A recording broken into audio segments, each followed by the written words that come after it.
ജീവിതത്തിൽ നമ്മളെപ്പോലെ വിഡ്ഢികൾ ലോകത്താരുമില്ല. എന്തെന്ന് പറഞ്ഞാൽ നമ്മളെപ്പോലെ സൃഷ്ടികളിൽ ഏറ്റവും വിഡ്ഢികൾ. ഒരായുസ് കൊഴിഞ്ഞു പോയതിന്റെ പേരിൽ ആഘോഷിക്കുന്ന സമൂഹം സൃഷ്ടികളുണ്ടെങ്കിൽ നമ്മളാണ്. ബർത്ത്ഡേ വരുമ്പോൾ കേക്ക് മുറിക്കുക. ഒരായുസ് അവന്റെ ജീവിതത്തിൽ 60 വയസ്സ് അള്ളാഹു നിശ്ചയിച്ചിട്ടുണ്ടെങ്കിൽ ഒരു ആയുസ് കൊഴിഞ്ഞുപോയി, അതിന്റെ പേരിൽ സന്തോഷിക്കുന്ന ഒരു സമൂഹം നമ്മളാണ്. ഒരു വർഷം ന്യൂ ഇയർ വരുമ്പോ ഒരു വർഷം ഒരായുസ് അവന്റെ ജീവിതത്തിന്റെ ഡിക്ഷണറിയിൽ നിന്ന് നഷ്ടപ്പെട്ടു പോയി, പടക്കം പൊട്ടിച്ച് സന്തോഷം പ്രകടിപ്പിക്കുന്ന നമ്മളാണ്. ഒരു നഷ്ടപ്പെട്ടു പോയ സമയം, ഒരു കാലഘട്ടം നമ്മളിൽ നിന്ന് നഷ്ടപ്പെട്ടു. ഈ കിടക്കുന്ന ക്ലോക്ക് കണ്ടില്ലേ, നമ്മുടെ കയ്യിലുള്ള വാച്ച് കണ്ടില്ലേ, അതിന്റെ സെക്കൻഡ് സൂചി വെട്ടി വെട്ടി നമ്മുടെ ആയുസുകളെ വെട്ടി വെട്ടി മുറിച്ച് നഷ്ടപ്പെടുത്തി കളഞ്ഞുകൊണ്ടിരിക്കുകയാണ്. അള്ളാഹുവിന്റെ തൗഫീഖ് കൊണ്ട് നമുക്ക് ഒരുപാട് പൈസയുണ്ട്, നല്ല നല്ല ബെഡുകൾ നമുക്ക് വാങ്ങാൻ കഴിയും.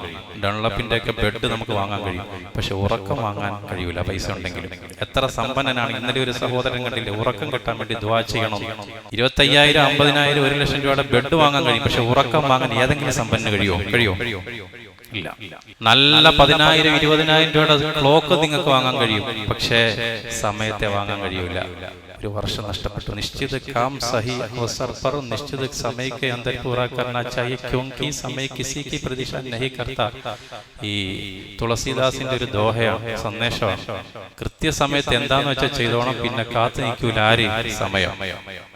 അങ്ങനെ ഒരു വർഷം നമ്മുടെ ജീവിതത്തിൽ നിന്ന് ഒരു വർഷം നഷ്ടപ്പെട്ടു. ഇനി അടുത്ത മുഹറമിൽ ആരുണ്ടാവും? കഴിഞ്ഞ ജുമായ്ക്കുണ്ടായിരുന്ന ഒരു സഹോദരൻ ഈ ജുമായ്ക്കില്ല, ഇന്ന് മണ്ണിനടിയിലാണ്. അല്ലാഹു മഗ്ഫിറത്തും മർഹമത്തും ചൊരിഞ്ഞു കൊടുക്കട്ടെ. അടുത്ത ജുമായ്ക്ക് ഞാൻ എവിടെ, നിങ്ങൾ എവിടെ?